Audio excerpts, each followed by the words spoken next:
Okay guys, another day, another vlog. Okay, good morning, good morning. Nagda-drive na naman tayo, no?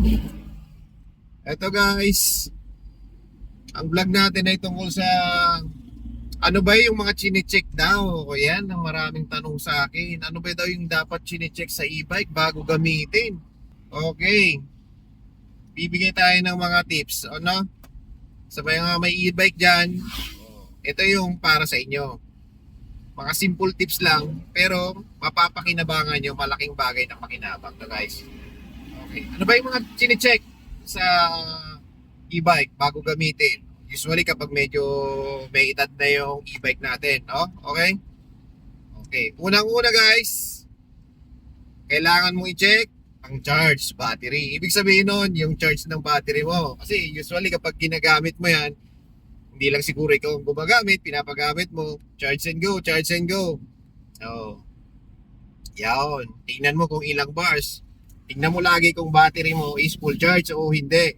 Kahit naman hindi full charge yan, at malapit lang din naman yung pupuntahan mo, okay lang. Hindi naman kailangan laging full charge yung e-bike mo, no? Yun lang, kung talagang medyo malayo-layo yung pupuntahan mo, kailangan naka full charge. Okay? Pangalawa, brakes. Okay. Brakes. Brakes. Okay, brakes. Oh, yan ang mahalaga. Oh. Kasi sa lahat naman ng sasakyan, pinakamahalaga talaga is brakes. Punta ka ng bike, e-bike, tricycle, motorsiklo, kotse, four wheels truck, dump truck, oh, lahat yan. Preno talaga bubuhat. Pag ang brakes ng e-bike, ganito yan. Ang brakes ng e-bike nga pala, hindi nga pala yan kagaya ng motor o ng four wheels na sobrang tigas o yung sobra talagang kapit. Okay, kasi meron tayong tinatawag na brake sensor. Okay? Kasi pag ang brake sensor kasi pag sobrang higpit ng preno mo, yun, hindi tatakbo ang e-bike mo. Kaya kailangan yung e-bike mo naka-smooth lang, mild. Hindi mahina, hindi ganoon kalakas. Saktuhan lang ba? Okay? Kaya nga lagi ko sinasabi, diba, lagi kayo magpa-regular maintenance. Yung iba kasi hindi naniniwala na may maintenance kasi e-bike nga lang daw eh. Pero, ang nangyayari kasi, sa hindi mo kaka-maintenance, kaka-check up, kaka-maintenance ng e-bike mo, mas napapalaki lalo yung gastos mo. Oo, matagal ka bago ka masiraan, yes. Pero pag nasiraan ka, butas naman ang bulsa mo. Okay. Yun yung pangalawa, brakes. Kaya ugaliin guys ha. Hindi yan para lang sa akin, para din sa inyong mga customer. Kasi syempre hawak. Yung e-bike na yan, kayo ang sakay-sakay niyan, hindi ako. Ha? Tama ba guys? Okay. Pangatlo guys, gulong. Okay. Gulong guys, lagi nyo check upin ang gulong. Okay. Kasi tubeless pa rin yung gulong natin. Kagaya ng mga sasakyan din, naka-tubeless yan. Oo. Lalo kapag yung paminsan-minsan ginagamit ng mga e-bike, minsan kasi yung tubeless kasi, hindi ko alam kung bakit din.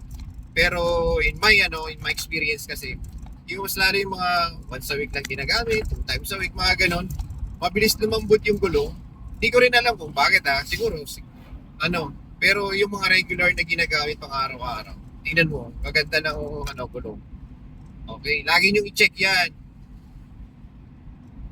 Tapos, dapat yan, nagpahangin kayo dyan sa mga gulong nyo, dapat yung wala kayo masyadong napipisil, yung saktong pisil, pero dapat yan hindi yung sobrang lambot, yung saktong pisil lang, hindi rin sobrang tigas.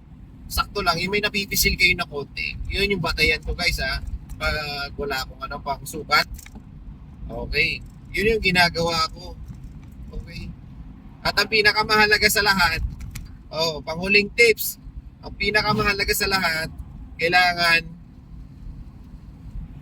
kondisyon din yung sarili yung nagda-drive. Okay?